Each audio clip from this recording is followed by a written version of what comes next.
Hello hello hello, kitchen 123 में आज बन रहा है रेनबो पेनी पास्ता। पास्ते की तो बहुत सारी किस्में हैं और उनकी शेप्स की वजह से उनके नाम हैं।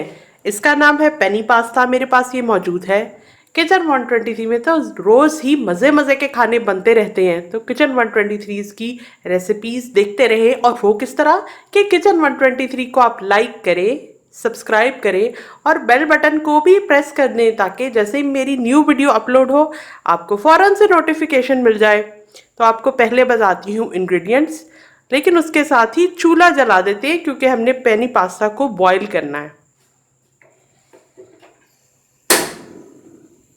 ये इस प्याले में मेरे पास इस शेप का पास्ता मौजूद है। ये देखें, जैसे इसके अंदर पाइप्स की शक्ल का ये होता है, दरमियान में से ऐसे खाली, और ये शेप होती है ऐसे तिरछे रुख में कटा हुआ होता है। और इसमें बहुत सारी कलरफुल वेजिटेबल्स हम डालेंगे, चिकन डालेंगे। आधा किलो चिकन लेके उसके मैंने लंबाई की सूरत में ऐसे स्ट्रिप्स काट लिए थे। इसके अलावा वेजिटेबल्स कौन कौन सी हैं, जो भी आपकी मनपसंद हो सब आप उसमें इस्तेमाल कर सकते हैं। शिमला मिर्च एक मैंने बड़ी सी सब्ज शिमला मिर्च थी मेरे पास, वो लेके काट ली। एक छोटी पीले रंग की शिमला मिर्च थी, वो काट ली। मटर चूंकि अभी आजकल इतने अच्छे मुझे पसंद नहीं आए, सीजन के नहीं थे, तो मैं थोड़े से डाल रही हूँ, बस 1/3 कप जितने या उससे भी कम। और एक बड़ा लाल टमाटर लेके उसके मैंने बीज निकाल दिए, और टमाटर को भी इसी तरह से लंबाई के रुख काट लिया, क्योंकि पेनी पास्ता की शक्ल भी लंबाई के रुख है, तो वेजिटेबल्स भी मैंने उसी तरह काटी। इसी तरह ये एक बॉयल हुआ हुआ सिट्टा है, उसके दाने हैं तकरीबन ये भी 1/3 कप के बराबर। ये उबला हुआ डालना ज़रूरी है क्योंकि इसकी कुकिंग का टाइम बहुत ज़्यादा होता है। और ये मेरे पास पर्पल कलर की जो बंद गोभी आजकल आसानी से मिल रही है, वो मैंने इसमें डाल ली। और ये गाजर है, एक बड़े साइज़ की गाजर को इस तरह से लंबाई के रुख मैंने काट लिया। इसके अलावा हरे प्याज की ज़रूरत है इसमें, जिसके सारे हिस्से हम इस्तेमाल करेंगे। जो इसके ऊपर जो सफ़ेद सा हिस्सा होता है वो चिकन पकाने में इस्तेमाल होगा, और चिकन जब पक जाएगा तो ये बाकी के जो इसके ग्रीन वाले पार्ट्स हैं वो इसके ऊपर से हम ऐड कर देंगे। इसके अलावा हम इसमें जो सॉसेस यूज़ करेंगे वो मैं आपको साथ साथ बताऊंगी। सोया सॉस है, सिराचा सॉस है। इसके अलावा चिकन को के अंदर हम फ्लेवर ऐड करने के लिए जो स्पाइसेस डालेंगे वो भी मैं आपको साथ साथ बताऊंगी। लेकिन सबसे पहले ये ज़रूरी है कि हम पास्ता को अच्छे तरीके से बॉईल करें। बहुत सारे लोगों को अच्छी तरह बॉईल करना नहीं आता, कभी ज़्यादा सख्त रह जाता है, कभी ज़्यादा सॉफ्ट हो जाता है कि उसकी सही शेप नहीं रहती। तो पहले तो पेनी पास्ता को परफेक्टली हम बॉईल करेंगे। पेनी पास्ता को उबालने के लिए ये किया कि काफ़ी सारा पानी मैंने इस गहरी देगची के अंदर भरा हुआ है, और इसमें मैंने 1 खाने का चम्मच नमक का डाल दिया। और अब जैसे इसके अंदर उबाल आता है, मैं पास्ता को इसमें डाल दूंगी, और फिर मैं आपको पास्ता की कंडीशन बताऊंगी कि किस स्टेज पर वो हो तो आपको उसको निकाल लेना है। उसको आपने ना ओवर कुक करके ज़्यादा नरम करना है और ना ही कम पका के उसको कच्चा रखना है। तो पानी के उबलने का थोड़ा सा इंतज़ार करना पड़ेगा। मैं फ्लेम थोड़ा सा हाई कर देती हूँ। इसके अलावा इस तरह की जो डिशेस हैं उनके लिए ज़रूरी है कि अगर हमने इनको कुछ देर के बाद सर्व करना है, कुछ घंटों के बाद या अगले दिन, तो फिर यह है कि हम सब चीज़ों को पका के अलहदा-अलहदा रखें, उसको मिक्स ना करें। मिक्स करने से उनकी शेप और उनकी फॉर्म जो है वो बिल्कुल डिफरेंट हो जाती है। तो अगर आपने रखना है इसको और कुछ देर के बाद प्रेजेंट करना है तो अलहदा-अलहदा बॉक्सेस में इनको तैयार करके रखें। पानी बॉयल होने वाला है तो इसके अंदर मैं ये पेनी पास्ता डाल देती हूँ।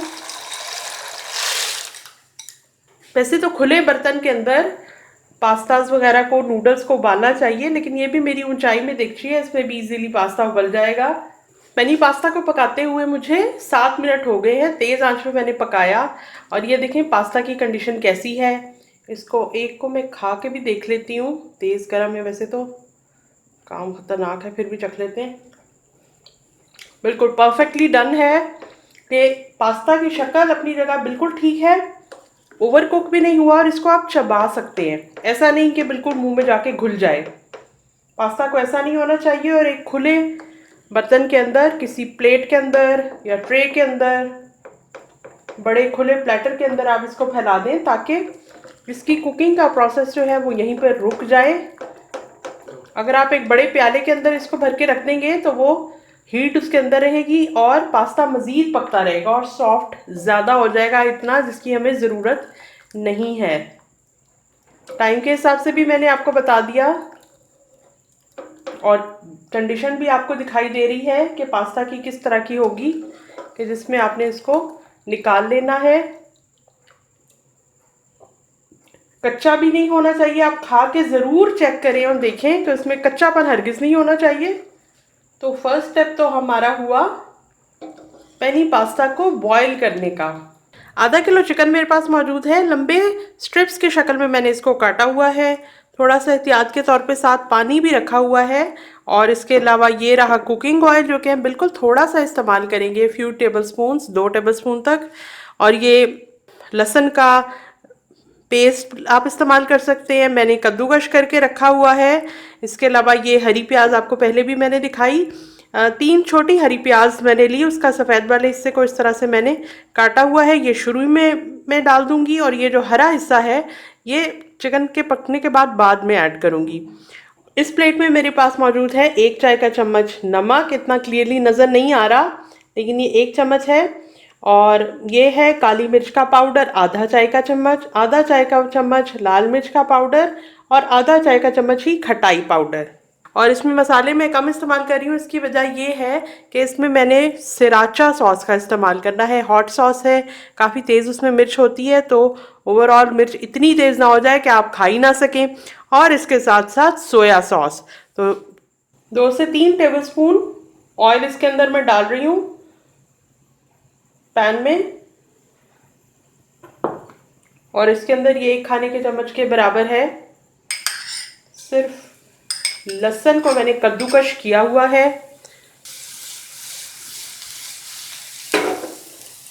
बस ज़रा सा फ्यू सेकंड्स के लिए करना है इसको। और इसके साथ ही इसमें चिकन ऐड कर देना है।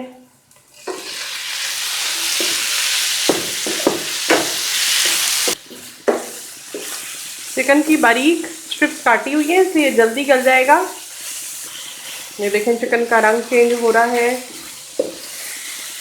और अब ये प्याज के जो सफ़ेद हिस्से हैं, 3 छोटे सब प्याज थे, उसके सफ़ेद हिस्से ये इस पर डाल दिए, इसे मिक्स कर देते हैं। चिकन को पकते हुए 10 मिनट हो चुके हैं। आंच को मैंने बिल्कुल हल्का रखा हुआ था और चिकन जो है वो अपने ही पानी में गला है और इतनी ज़बरदस्त खुशबू आ रही है कि जी चाहता है कि चिकन को बस यूं ही खा जाए। हालांकि अभी इसमें कोई भी स्पाइसेस ऐड नहीं हुए, सिर्फ मैंने इसमें सफ़ेद वाला प्याज और लहसुन डाला है। और अभी मुझे इसमें नमक डालना है, बाकी के मसाले भी डालने हैं। शुरू में अगर आप मसाले डाल देंगे तो ये होगा कि चिकन का कलर ना काफ़ी डार्क सा हो जाएगा पकने की वजह से। तो आपने ये करना है कि चिकन जब गल जाए उसके बाद आप ये नमक, लाल मिर्च, श्याम मिर्च और खटाई पाउडर, अभी मैंने आंच को बिल्कुल हल्का सा किया हुआ है, क्योंकि अगर हम आंच को तेज़ करते हैं तो ये होता है कि चिकन के गलने के बजाय पानी जो है वो बिल्कुल उसका खुश्क हो जाता है और चिकन जो है वो गल नहीं पाता और फिर हमें एक्स्ट्रा पानी डालना पड़ता है और उसकी वजह से टेस्ट कम हो जाता है। तो अगर आपका चिकन ना गल रहा हो किसी वजह से, जैसा कि बाज़ औक़ात ऐसा होता है कि नहीं गोश्त गल पाता, तो उसमें फिर आप ऐसा कर सकते हैं, आप थोड़ा थोड़ा पानी डालें, जैसे 2-3 टेबल स्पून जितना डाला और फिर ढक्कन बंद करके और फिर उसको हल्की आंच पे रखा, तो स्टीम के अंदर उसको गलने दें और पकने दें। अगर आपकी बोटी बहुत छोटी होगी तो वो जल्दी गल जाता है। जैसे ये मेरा चिकन जो है वो 10 मिनट में ढक्कन लगा के पकाने से गल चुका है। अब मसाले भी मैंने साथ में मिक्स कर दिए, मसाले भी पक गए। और अब मेरे पास ये जो 2 सॉसेस मौजूद हैं ये भी मैं इसमें डाल देती हूँ। पहले तो डालते हैं सोया सॉस, इसको हमें पकाने की ज़रूरत नहीं है, लिहाजा मैं चूल्हा कर देती हूँ बंद। ये सॉस ऑलरेडी पके हुए होते हैं, बस हमने इसको मिक्स करना होता है। 1 खाने का चम्मच हो गया सोया सॉस और 1 खाने का चम्मच ही सिराचा सॉस, हॉट सॉस है। देखने में ये केचप की तरह है लेकिन ये काफ़ी तेज़ है। अगर आपको पसंद है तेज़ मिर्च, आप शौक से खाते हैं, तो फिर बेशक 1.5 टेबल स्पून तक डाल लें। चूल्हा मैंने बंद किया हुआ है और सॉसेस को मैं सिर्फ मिक्स कर रही हूँ। ऑयल इसमें आपने कम ही डालना है, क्योंकि अब ये देखें जितना भी ऑयल था वो अलहदा अलहदा नज़र आ रहा है। अगर आप ढेर सारा ऑयल डालेंगे तो फिर वो चिकन के सालन की तरह लगेगा, वो पास्ता की डिश नहीं लगेगी। तो ऑयल कम कम। ये हो गया तैयार, इसको निकाल के साइड पे रखते हैं और नेक्स्ट स्टेप करते हैं। चूल्हा मैंने जला दिया है। अब वेजिटेबल्स पकाते हैं। 2 टेबलस्पून, इसी तरह से 2-3 टेबलस्पून डाल सकते हैं आप। ऑयल डालें और अब ये तमाम वेजिटेबल्स जो मैंने आपको दिखाई वो सब इसमें डाल लें। अगर आपको लगता है कि मटर को गलने के लिए ज़्यादा टाइम चाहिए तो फिर आप उसको अलहदा से बॉईल कर लें और फिर इसमें ऐड करें। हम इसको बहुत ज़्यादा वेजिटेबल्स को नहीं पकाएंगे।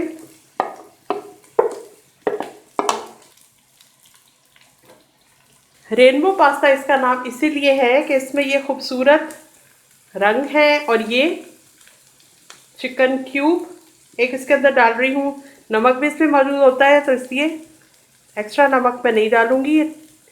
ऐसे हाथ से प्रेस करके डाल रही हूँ क्योंकि मेरा इसमें पानी ऐड करने का कोई इरादा नहीं है, तो ये तमाम वेजिटेबल्स में इसका टेस्ट आ जाए। अब इसमें भी 1 खाने का चम्मच सोया सॉस और 1 खाने का चम्मच सिराचा सॉस। सब्जियों को हम बस इतना ही पकाएंगे, सॉसेस के साथ बहुत ज़्यादा हमने नहीं पकाना होता। इसको निकालती हूँ प्लेटर में और अब ज़रा पेनी पास्ता का हाल अहवाल पूछते हैं। अब ये उबला हुआ पेनी पास्ता जा रहा है मेरी देगची में और ये आपस में चिपकना शुरू हो गया था क्योंकि मैंने कुक करते हुए इसमें ऑयल नहीं डाला था। तो मैंने ऊपर से ही 1 टेबलस्पून ऑयल इसके ऊपर डाल के चम्मच से मिक्स कर दिया, तो देखें अलहदा अलहदा हो गया। चिकन क्यूब का इसमें भी इस्तेमाल करते हैं, इसको इस तरह से मसल के, क्योंकि हम अलहदा अलहदा से कर रहे हैं, सबको एक बोल के अंदर मिक्स नहीं कर रहे, तो हर चीज़ फुल ऑफ फ्लेवर होनी चाहिए। इसको थोड़ा सा मिक्स कर दें, फिर हरा प्याज ऐड करते हैं। चूल्हा मैंने हल्का कर दिया था इस दौरान। वेजिटेबल्स और चिकन तो अभी गर्म ही है, पास्ता थोड़ा ठंडा हो गया, तो अब इस दौरान ये भी प्रॉपरली हीटअप हो जाएगा। अगर पेनी पास्ता को लहदा करने के लिए मैंने 1 टेबलस्पून ऑयल ना डाला होता तो फिर मैं यहाँ पर ऐड कर लेती। अब ये देखें आधा कप के बराबर तकरीबन प्याज का हरा हिस्सा है वो इसमें डाल देती हूँ। इसमें भी 1 टेबलस्पून सोया सॉस। चूल्हा मैंने बंद कर दिया है और प्लेटर में आपको निकाल के दिखाते हैं। ये आपने कैप्चर करना। हमारा ज़बरदस्त किस्म का रेनबो पेनी पास्ता तैयार है ये प्लेटर में, और इस बोल के अंदर जल्दी से बनाएं और एंजॉय करें और अपनी फैमिली और फ्रेंड्स के साथ मिलकर इसको खाएं। मैं आपसे कल मिलती हूँ एक और कमाल की रेसिपी के साथ।